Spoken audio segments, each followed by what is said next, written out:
starts at 7:10. Started at 7:10 here for a long time.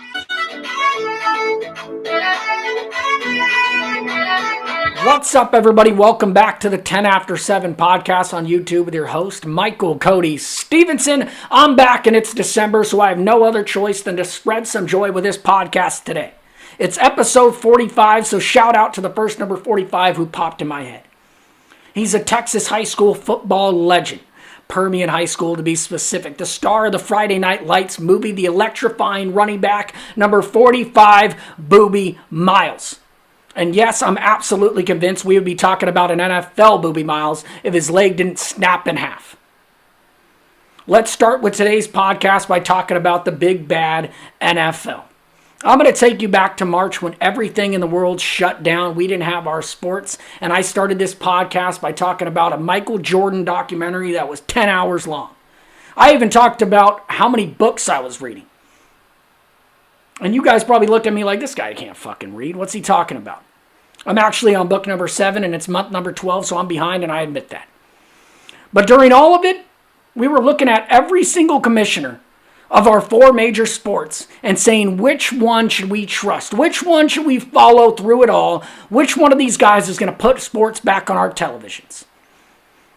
And from the get-go, I said, we got to trust Adam Silver. He's the smartest guy in the room. I'm going to follow that dude's lead. And he did it right. He created the NBA bubble, and that virus didn't even fucking sniff that thing. The Los Angeles Lakers ended up as world champions, and I'm happy about that. And then you had baseball with Rob Manfred, and I said, no way I'm going to follow that buffoon. He's going to fuck it up some way, somehow. The Miami Marlins had an outbreak. Then the St. Louis Cardinals had an outbreak earlier in the season. We thought it was all in jeopardy. And I was looking at Rob Manfred like, look at this fucking guy. Of course he was the one to fuck it up. But he said, nope, we're going to finish the regular season. Even if we have to play doubleheaders left and right, we're going to get to our playoff bubble and let the Los Angeles Dodgers become world champions. And I'm still living on a high about that. And then the NHL with Gary Bettman, he created a bubble, and I think the Tampa Bay Lightning won. People have forgot that. I definitely didn't watch a bit of it. But it was the first time Gary Bettman didn't get booed while handing out the Stanley Cup trophy. And while all this was going on, we said the NFL has the best seat in the house. Roger Goodell sitting pretty because the season doesn't start till September, and he could kind of watch every commissioner do his thing and say, I'm going to do what that guy did and not do what that guy did, and we're going to go full steam ahead. But the NFL, where we got it wrong, is they weren't going to follow in anyone's footsteps. They were going to do what they're doing right now. And that's not letting this virus affect their season at all. They're going to put protocols in place, testing daily, not create a bubble, but everything is going to be okay. We're not canceling a single game. That's the bottom line. We're not canceling a game because of this virus. And that message was loud and clear on Wednesday of this week when the Baltimore Ravens and the Pittsburgh Steelers played an afternoon game. Of all the things to happen in the year 2020, an NFL afternoon game on a Wednesday is pretty far up there. And I must admit, I threw up an illegal stream and watched the first half of that thing. The Pittsburgh Steelers won 19-14, sloppy game, but they're 11-0 and no one's talking about them enough. But man, is the NFL flexing their muscles, but are they going to trip up at some point? Roger Goodell went on at halftime of the Wednesday game, got interviewed by Mike Tirico. Mike Tirico simply asked, why did the Denver Broncos on Sunday play a game with a wide receiver from the practice squad at quarterback? And why did you postpone Baltimore's game a week after Thanksgiving night when it was supposed to be played? And he simply said, listen, Baltimore had an outbreak. They didn't have control of it, so we had to postpone it all the way to Wednesday until they had enough negative tests to go forward with the game. The Denver Broncos, their quarterback room was the only people to get infected. They had control of the outbreak, and that's why they had to play with a wide receiver at quarterback from their practice squad who didn't take a single snap throughout the week. But no game was canceled. And that right there is the message going forward. He opened the door for Wednesday afternoon games going forward this season. And I wouldn't be surprised if we get an even crazier start time. But the bottom line is no games are getting canceled. But Roger Goodell was even asked in that interview, does he have a bubble in place when they get to the playoffs? And he said, no, not at the moment, because right now I believe our protocols are safe. Listen up. I think the NFL would be stupid and naive if they think their protocols are safe enough come playoff time. Because what if Patrick Mahomes and that Kansas City Chiefs quarterback room is infected? What if Tom Brady and the Tampa Bay Buccaneers have a quarterback room infected? That's when the NFL is going to be shaking in their boots and saying, okay, because the Denver Broncos, we don't care. They're not star-driven. They have Drew Lock at quarterback, and I don't know if the average fan even knows that. They've been awful this year. And you know what? Denver's to blame, too. This isn't the NFL just saying, hey, we don't care about competitive balance.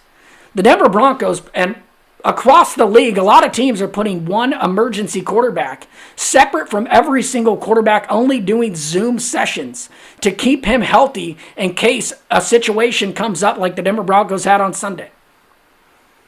But Roger Goodell and the NFL, and there's a lot smarter people out there that can get a bubble done. I know how many people you have to suit up in an NFL. The logistics of it don't really make sense, but a bubble must at least be thought about come playoff time, because if the NFL is missing a star like Patrick Mahomes in a pivotal playoff game, that's when everyone's going to put their hands up and say, all right, it's a wash. Because right now the Chiefs are a front runner, and if Patrick Mahomes isn't playing, they're at a disadvantage, and anyone and anywhere can beat them. But the NFL, from day one, I think their plan was to never cancel a game, and that's exactly what they're doing. And right now it's ugly. It has been an ugly year as far as this postponement of games. What we had on Sunday, and it might get uglier, but the bottom line is the NFL won't cancel games. They just want to get to the playoffs, and they're going to have that Super Bowl in February in Tampa Bay. Now let me move on to Patrick Mahomes. There's not a more exciting athlete to watch, in my opinion, right now than Patrick Mahomes. No one makes it look easier, and I want to go back to the beginning of this season. Remember, the talk was Russell Wilson, the front runner for MVP. How can this guy have gone his whole career without receiving an MVP vote? And then he kind of lost it, and people said, oh, Josh Allen through 4 weeks, he's the MVP front runner. And then Kyler Murray was the hot name for a hot second. We said, oh, is he the MVP?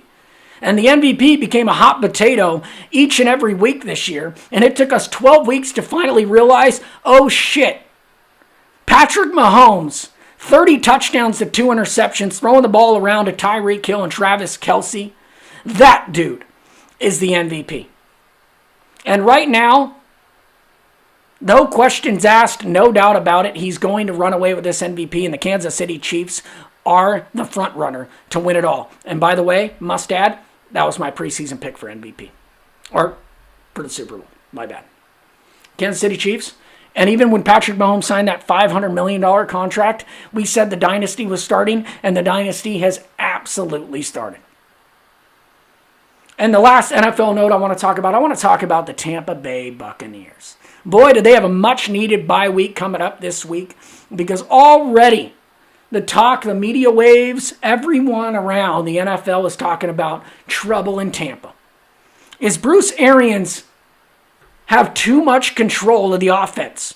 Should Tom Brady, the greatest quarterback to ever live, have more control? Should they go back to the ways that he was in New England, picking teams apart by underneath routes, death by a million paper cuts? That was the way New England beat you. Tom Brady getting rid of the ball in 2 seconds, death by a million paper cuts. Julian Edelman, 10-yard out. Julian Edelman across the field for 10 yards. Rob Gronkowski over the top for 15.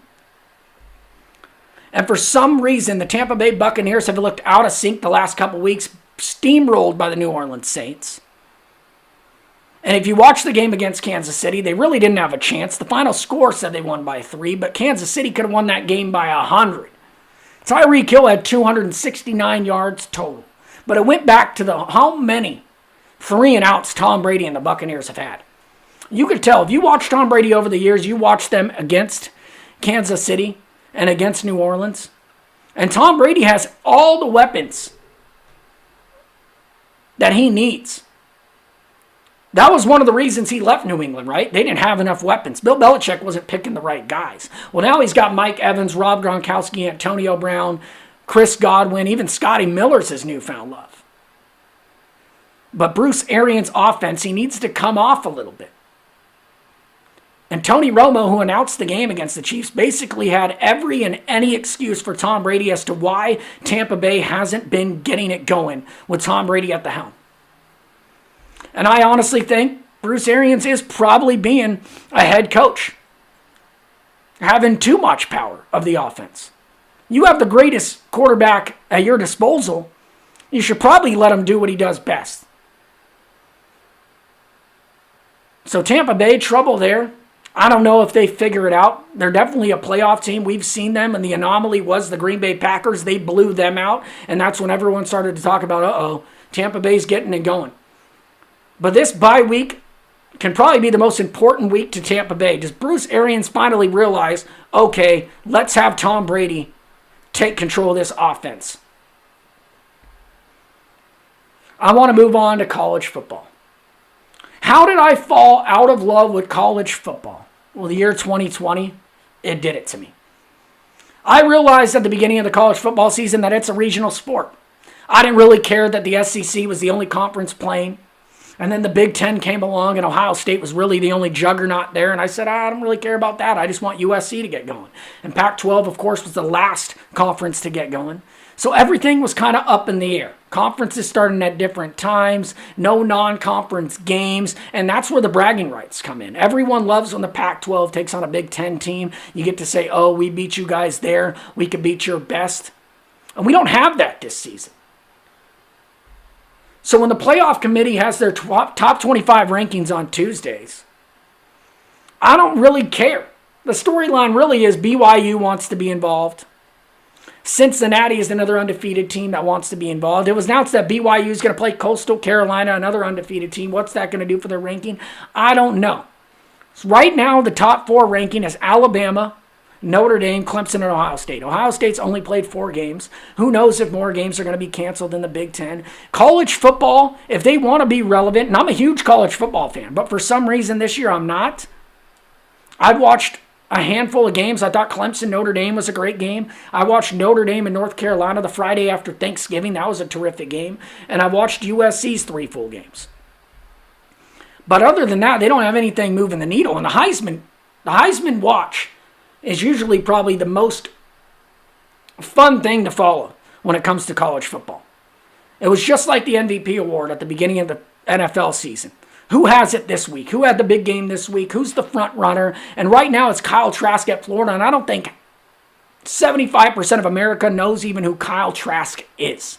I've watched a couple quarters of Florida, but we're not even going to care about Florida because they're not going to be in the top 4.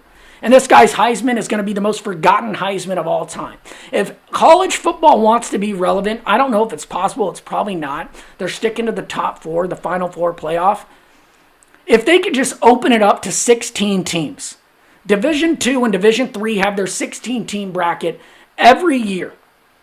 And I usually stumble upon, I think Villanova was in it one year. I know North Dakota State wins it. But if college football this year could just say, okay, it's a wash. Not every team is playing as many games as the other teams are. Some teams aren't eligible because they're not playing enough games. Here it is. Open it up to 16 teams. Let the BYUs of the world, the Coastal Carolinas of the world, prove. Let's see if they could beat a top dog. 1 for 16. Make it a college basketball format.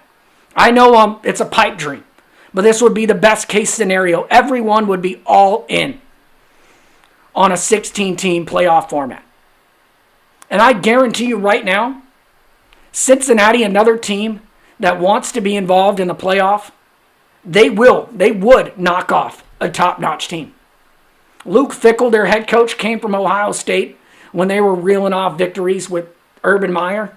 I guarantee you Cincinnati can handle a big dog and we would have upsets. But for right now, college football is a wash to me. I'm going to absolutely forget about this season. Will I watch the top 4 playoff? Of course. But who knows? If at this point, no one's been able to control the virus at the college level. No one knows if they've even have a game coming up this weekend. And the best case scenario, open it up, 16-team playoff, please. Yes, thank you. Make me fall in love with college football again. Because this year, I'm out. We're going to talk about the NBA, and I'll tell you what, the NBA is the king of the news cycle. You could run around with an NBA rumor and have a discussion for hours on hours. Over the last 2 weeks, 3 weeks, we've had the NBA draft hit us right in the face. We had free agency hit us right in the face. The NBA ended in the middle of October, and they're having a quick turnaround and starting their season 3 days before Christmas. And boy, have we had tons to talk about. Listen, the draft really didn't have any top guys outside of LaMelo Ball, who we knew about when he was 14 years old. Anthony Edwards was a top pick. James Wiseman, who played 3 games at Memphis. It was just an NBA draft. No one really cared about that. And then free agency opened, and that's when we really started to give a shit. Chris Paul ended up on the Phoenix Suns. That's a great tandem right there with Chris Paul and Devin Booker. We know they went 8-0 in the bubble. Who knows how they're going to do over an 82-game stretch. But Phoenix got better.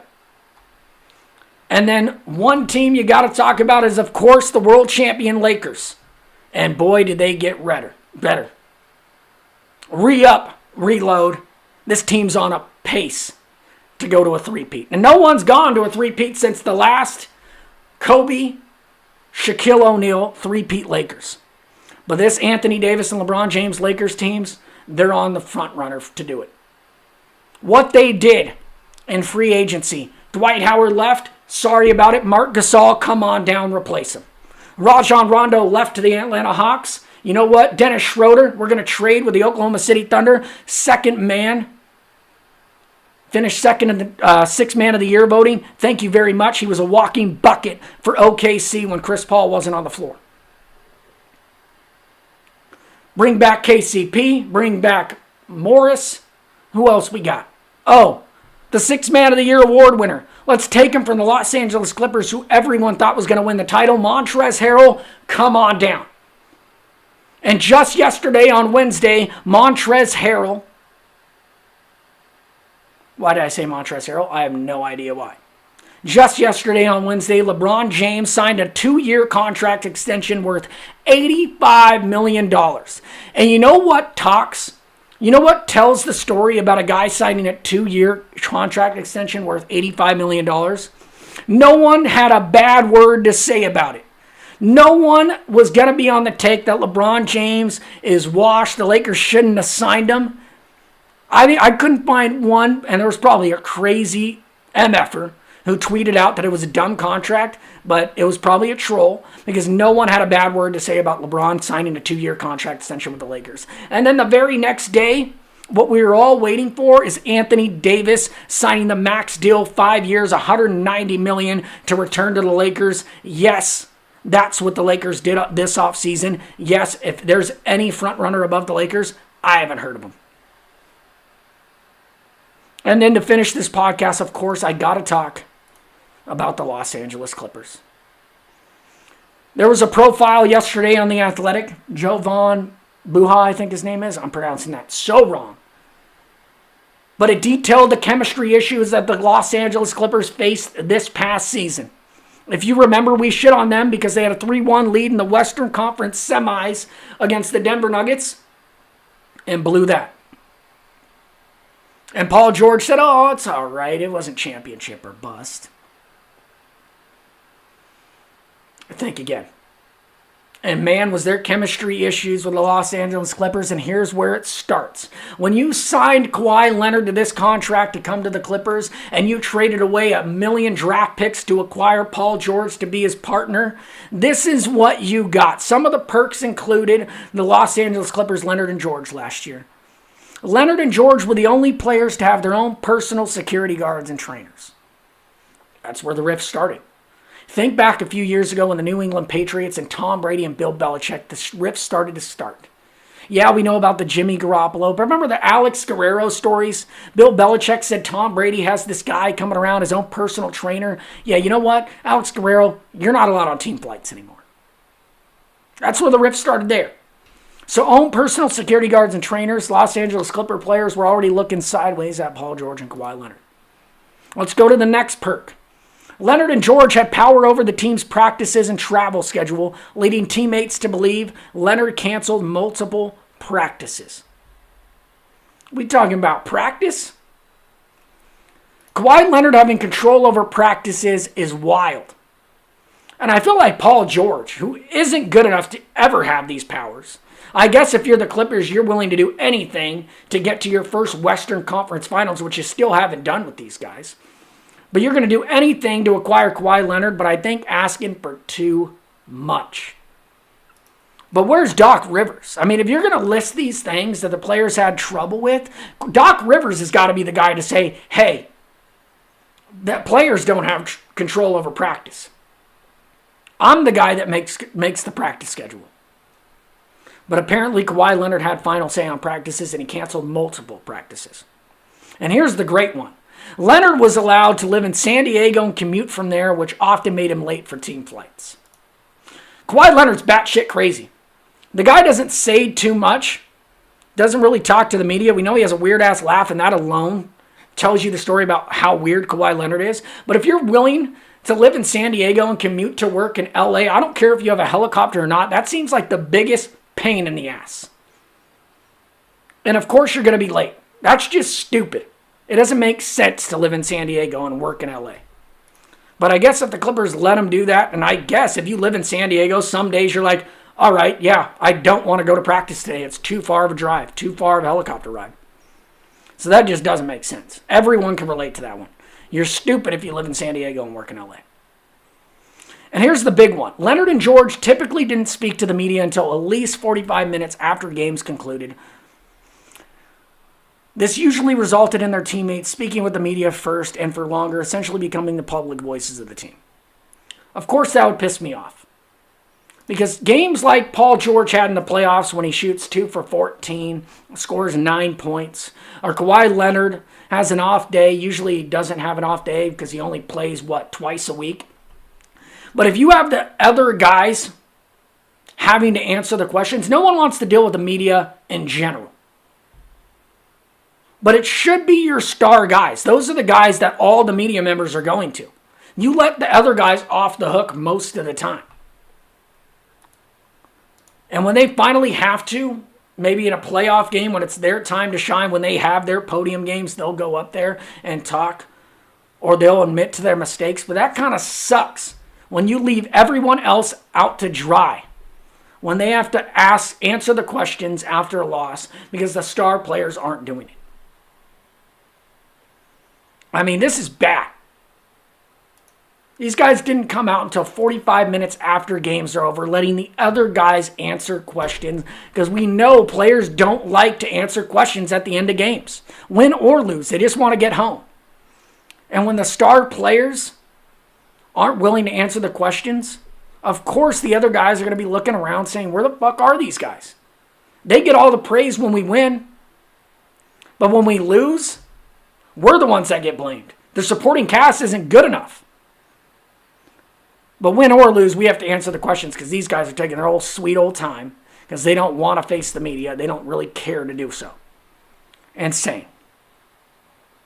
And of course, teammates also believe that Leonard and George were able to pick and choose when they played. Not only did they sit out games entirely, but also at times they accepted or declined playing time in the moment.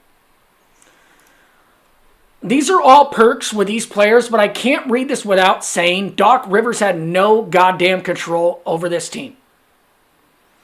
And I've heard a couple of podcasts where Doc Rivers didn't really like practices often. He loved the LA lifestyle. He loved golfing 18 holes sometimes per day. So I guess he liked the fact that Kawhi Leonard was here and he chose when to practice or not. But Doc Rivers, I mean, I liked him as a coach. I've said on this podcast that I think he's living large off that 2008 championship title that he had with the Celtics because he had some great Clipper teams that he didn't take to the Western Conference Finals. But if the players are going to complain about the star treatment, which star treatment is all around, across sports, there's star treatment everywhere. I'm sure LeBron James has star treatment, but he's also a good teammate. He also takes the questions at the end of games. He also praises his teammates at the end of games. But it all goes back to the head coach. That's the dude that should be the voice. And he lost his voice in this locker room. It's detailed in there because I think he gave way too much leeway to a guy like Paul George and Kawhi Leonard. And the last note I want to talk about in this article is the players had a problem with Paul George kind of piggybacking every single perk that Kawhi Leonard had because they looked at him like, what the hell have you done in your playoff career? You've done nothing. Yeah, you've been in the MVP conversation a few times. Yeah, you went to the Eastern Conference when you were with the Indiana Pacers against LeBron James. But that's about it. Kawhi Leonard's won finals MVPs. He has world championships on his resume. But who the hell are you to be making decisions around here? But it looked bad with the Clippers, and this article detailed it. Check it out on The Athletic. They hired Tyronn Lue to be the coach. He dealt with some personalities in Cleveland with LeBron James, but like I said, LeBron James is a great teammate. But that's all I have for today's podcast. I'm all about the month of December. I love Christmas. I'll be wearing Christmas sweaters every damn day. I'm watching all the old classic Christmas movies because I can't stand that all these new ones are coming out. I'm not a new Christmas movie guy. They're never going to live up to the hype of the Home Alones, the Christmas Vacations, the Grinch with Jim Carrey, and I've watched all three of those already. And if I had to rank them, right now, Home Alone is probably the best. Grinch with Jim Carrey's 2. And Christmas Vacation's 3. And when I keep watching these classics, I'll have ranks each week. But I'm not a new Christmas guy. And if you have a new Christmas movie that you think's great and can live up to the hype of the old ones, let me know. But I don't think there is one. But thanks for tuning in to the 10 After 7 podcast with your host, Michael Cody Stephenson. You can follow me on Twitter at 10After7 or on the Instagram at 10_after_7. I'm out. Woo! Go Dodgers.